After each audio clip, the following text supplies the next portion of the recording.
कि जो आईसी है उसको चलने के लिए क्या चीज़ों की आवश्यकता पड़ती है। क्या हो गया, सिग्नल को भेजना और रिसीव करना। जियो के फ़ोन के अंदर रनिंग नेटवर्क की प्रॉब्लम आती है, नो सर्विस इमरजेंसी, बहुत तरह की प्रॉब्लमें आती हैं। Hello friends, welcome to Future Net. मैं पंकज कुशवाहा।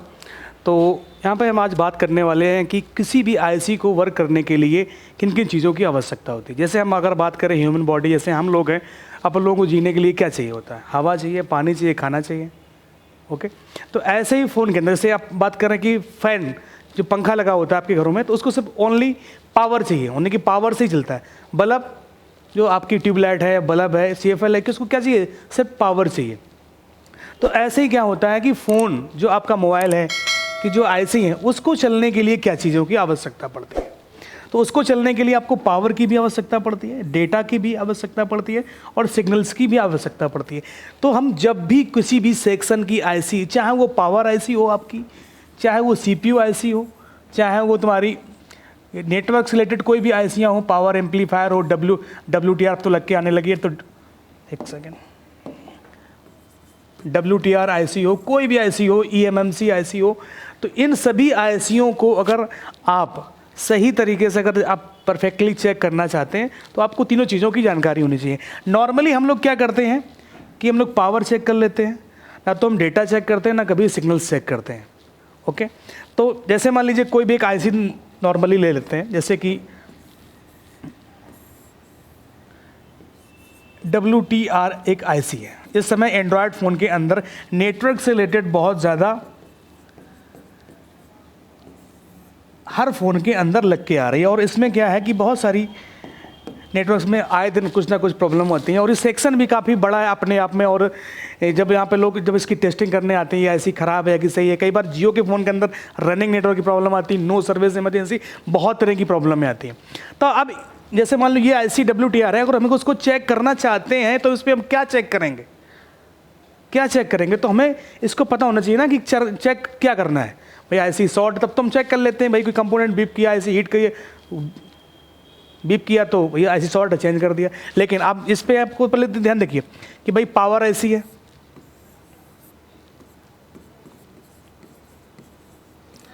पावर आईसी से भाई इसके अंदर पावर जाएगा।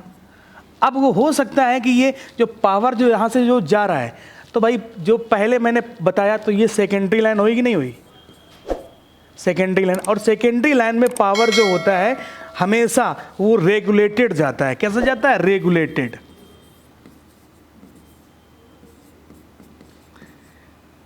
रेगुलेटेड पावर यानी कि कम या ज़्यादा, मतलब कि जितनी आवश्यक, जैसे कि अगर आपने फ़ोन के अंदर सिम लगा दी तो वोल्टेज जो है वहाँ पे पहुँचने लगेंगे, या वहाँ पे सिम नहीं लगी तो वहाँ पे वोल्टेज कम आएंगे, या फिर कभी कभी बार जो है वोल्टेज नहीं भी मिलते हैं, क्योंकि वो एक्टिव वोल्टेज होते हैं। कैसे होते हैं, एक्टिव।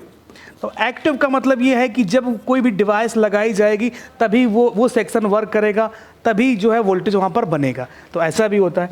तो जैसे पावर है, तो यहाँ पे कई बार आपको रेगुलेटेड REG करके जो है लिखे रहेगा पावर के लिए। तो इस पर लगभग आपको 1.01 वोल्ट मिलेगा और 1.81 ये वोल्ट मिलेगा आपको। तो इसके आसपास कैपेसिटर पे लगे आप ये चेक कर सकते हो। इसके बाद पावर तो इसको मिल गया। अब ये आईसी क्या काम करेगी, इसका काम नेटवर्क के सिग्नल को ट्रांसमिट और रिसीव करने का होता है। जैसे कि हम लोग बात करते हैं तो RX और TX को जो है ट्रांसमिट करने के लिए, RX जो है RX को रिसीव करने, और TX का मतलब ट्रांसमिट करना। ये सिग्नल हो गए जाके। अब सिग्नल आपको कहाँ से चेक करेंगे, एंटीना लगा होता है, एंटीना, एंटीना। तो एंटीना पे ये पहुंचते हैं और ये निकल लेते हैं। अब एंटीना के बीच में कई सारी आईसियाँ लगे हो सकते हैं, जैसे कुछ फिल्टर लगे होते हैं, जैसे हो गया ये RX फिल्टर, और ये हो गया TX फिल्टर, या कई बार इनके बीच में जो है आईसी लगी होती है, PFO, power frequency oscillator, frequency को बढ़ाने के लिए। ये बहुत बड़ा सेक्शन है अपने आप में। तो फिलहाल हम एक आईसी की वर्किंग बता रहे हैं, बट अगर आप चाहेंगे तो हम इस पर डीपली भी वीडियो बनाएंगे। ओके, अब ये तो क्लियर होगा कि भाई पावर दिया तो इसका काम क्या हो गया, सिग्नल को भेजना और रिसीव करना एंटीना तक, और एंटीना के पास जो भी आईसियाँ लगी हैं उसके पास। लेकिन अब बात आती है पावर भी हो गया, डेटा भी हो गया, लेकिन सिग्नल्स कहाँ हैं? ये कब ऐसा काम करेगा, ये आईसी जो है कब काम ऐसा करेगी, जब तक कि होस्ट नहीं समझ में आया, होस्ट का मतलब CPU, जब तक इस पे सिग्नल्स नहीं भेजेगा। अब कौन कौन से सिग्नल्स होंगे,